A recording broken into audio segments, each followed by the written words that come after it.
আসসালামু আলাইকুম গাইজ, আজকে আপনাদের সাথে নিজের হাতে রান্না কাচ্চি বিরিয়ানির রেসিপি শেয়ার করব। যাই হোক, প্রথম দৃষ্টি আমার কাছে ভালোই লাগছে, পরবর্তীতে আরও বেটার হবে আশা করা যায়। তো এখানে আমি মশলাপাতি সব এক জায়গায় করে নিয়েছিলাম, চাউল টাউল ভিজাই। তো সেগুলো আমি কমপ্লিট করে এখানে রান্নাঘরে এসে আমি প্রথমেই পেঁয়াজগুলো আগে ভেজে নিচ্ছিলাম। তারপরে আর কি আমি আলুগুলো যেগুলো পিস করে রাখছিলাম সেগুলোও ভাজতে। তো আমি এখানে টুকিটাকি কাজগুলো আগে করে নিচ্ছিলাম, নিয়ে এখানে আমি মশলা কষাই নিচ্ছিলাম গোস্ত রান্নার জন্য। তারপরে আমি পিস করে রাখা মাংসগুলো তার মধ্যে একে একে দিয়ে দিচ্ছিলাম, দিয়ে আমি মাংসগুলো কষাই নিচ্ছিলাম।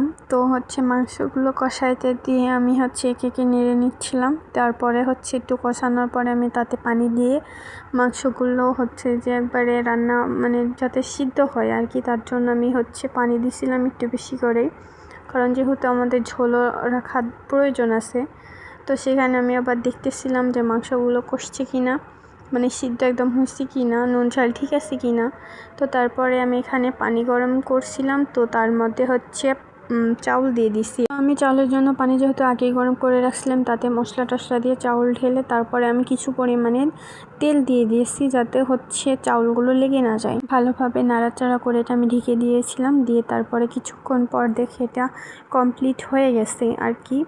তো আমি এখানে একটু নাড়া দিয়ে পরে গোস্তগুলো আর যা যা লাগবে আর কি, পেস্তা সবগুলো একবারে নিয়ে সাজাই নিচ্ছিলাম আলু টালু দিয়ে।